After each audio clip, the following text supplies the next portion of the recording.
What's up, guys? Sorry I haven't posted a lot of videos lately. Been busy with work, traveling the last couple of weeks. More to go still. So I haven't been able to ride since the Outlaw Enduro. And I wasn't able to record that race either because they had a couple of rules about GoPros and helmet mounts, and I did not have a chest mount, so I just couldn't race with the GoPro on there. But I wanted to give an update. This is the bike. I haven't done anything with it since the race. I've still got some passengers on the tires and everything, but the bike did awesome. The Beta really crushed it for me on the race. I did put a Guts low seat on it, which helped a ton with the steep uphills where some of them I had to sit because I was just exhausted, and I wasn't slipping around. And then the low seat also helped me touch in a couple of places. So that was just great. I put bar ends on here. As you can see, I did lay the bike down once during the race. I was just not paying attention, and the rider in front of me was going a little slow, and I thought I was going to be able to go around him, and then he came back onto the trail, so I slammed on the brakes, and it just kind of, skidded out a little bit. The front washed, and I kind of went down. Not too hard. I wasn't going that fast. I just wasn't expecting him to jet back on the trail like that. Something that happens. But anyway, so Beta needs to be cleaned up. Got to change some fluids in it and all that kind of stuff, and just look over everything after the race. I did change the air filter right away. It was nasty. So, but I wanted to give you an update on some other things that we got going on. I've got the TX, the trusty old TX 300, the 2017. It's still dirty from the last time I had it out. Like I said, I just haven't had a ton of time to keep after the bikes lately. So she's a little muddy still from one of the rains we had. And if you remember, this is the TX that I rebuilt with a buddy of mine. Split the cases, new crank, new top end, pretty much every bearing on the chassis. So the swing arm, the linkage, the triple clamps, wheel bearings, everything. We've replaced all those. I've done a lot of work to this bike, and it's an awesome bike. Has a smart carb on it. I put that on there. Put a heavy flywheel weight, 11 ounce on there. But yeah, it's an awesome bike. I was about to dump a bunch of money into suspension because it has the air forks, and not that they're bad or anything, but I've just had a tough time. I don't know, maybe not even a tough time. Maybe I just not setting them up properly or whatever, but I was going to have them redone and get rid of the air fork and just do a cartridge in there. And I started looking at the cost for that. Got pretty pricey really quick. And, a few other things are happening. So this bike's actually going to go back to New Mexico. The guy that helped me build it is interested, so I'm going to get it back to him and, find it a good home. Which brings me to the next step. So when I first started the channel, I told you guys I wanted to have two bikes. Right here I've got the two that I've been riding. The gas is gone. So if this guy's going to go, we've got to find a new second bike, and we did that today. So we've got a 2026 Husky TE 300, and brand new. I took it for a quick little spin around the green belt here behind my house, just to mess around with it. So it's got a little bit of dirt on there now, but we've got to get through the break-in period, and I'll change the oil, go through and just recheck everything, retorque everything. But I'm super pumped about the bike. I was really excited. I was going to get a KTM this time around, but I saw that Husky now has Brembo clutch and brakes, so that's changed. And I really did want a linkage suspension, mostly because I'm short. So I need all the help I can get, and I wanted a shorter bike, and I sat on the XCW and it was significantly taller. At least I could tell the difference. So back on another Husky, which I'm pretty excited about.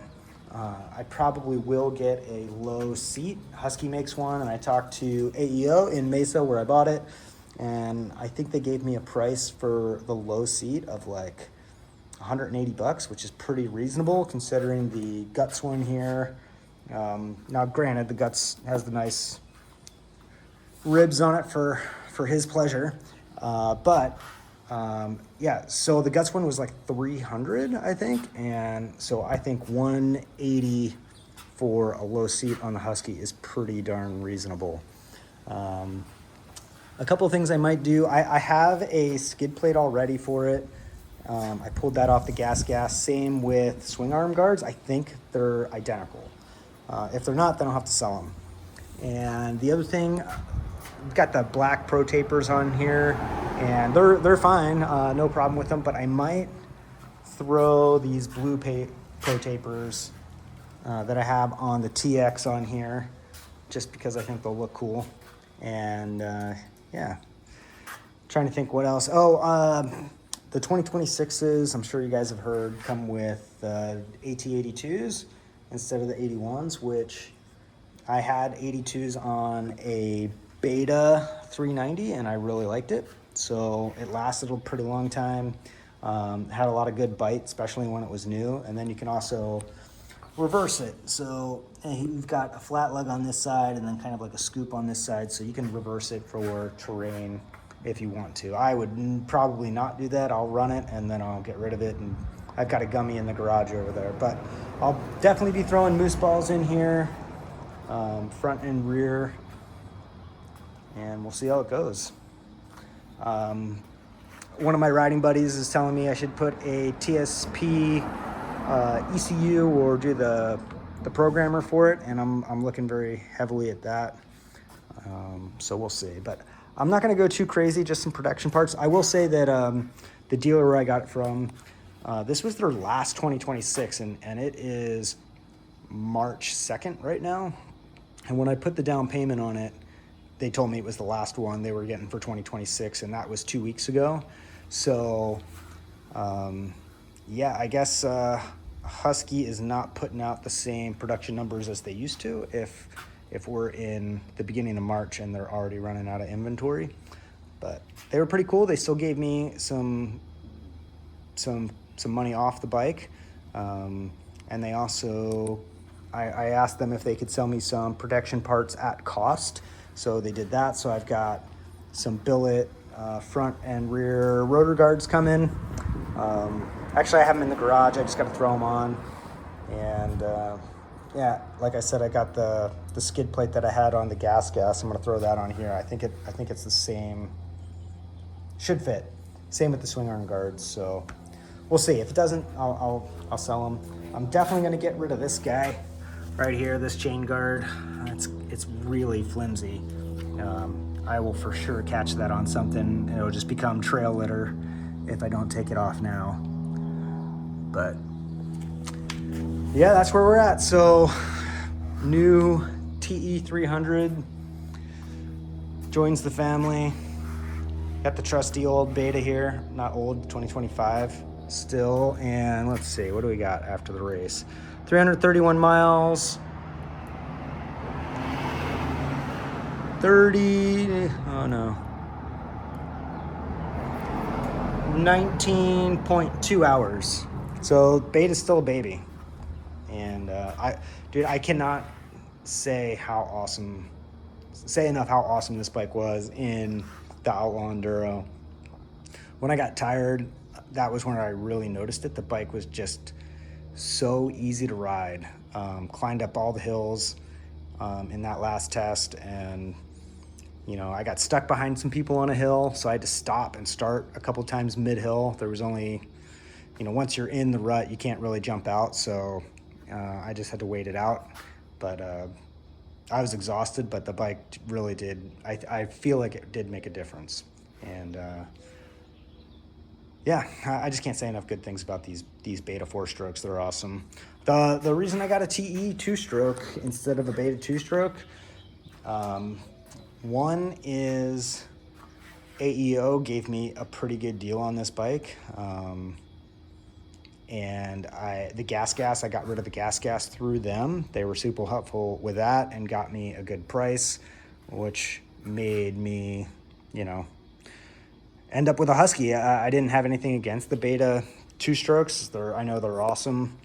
And yeah, I do like having a carb bike.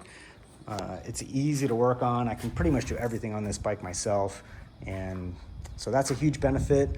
You can also run the tank all the way dry with the carb bikes, and this guy you cannot.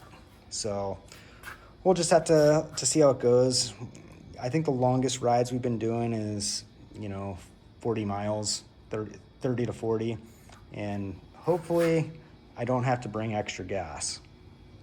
One of the guys I ride with has an XCW, and I know his gas lights come on a few times when we're riding, but he still has a ton down here in the saddle. So I think realistically we just have to kind of tip the bike over and get the fuel back up top, and we should be good to go. But it's a little annoying, and I don't really feel like buying a snorkel kit, but we'll see what happens.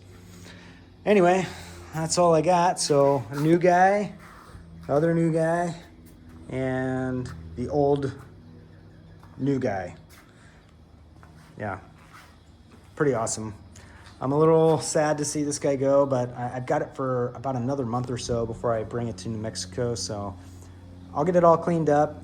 I'll probably take it for a few more rides, and I'll get it all cleaned up and make sure the guy gets a good looking product. And I'll get the Beta over here cleaned up and ready for the next ride. And hopefully I'll be able to hit the trails here in 2 weeks. I've got some more work coming up. That's just is what it is. Got to pay the bills. So if you got expensive hobbies, better have a job that can support it. And that's why I work so much. But all right, see you guys in the next one.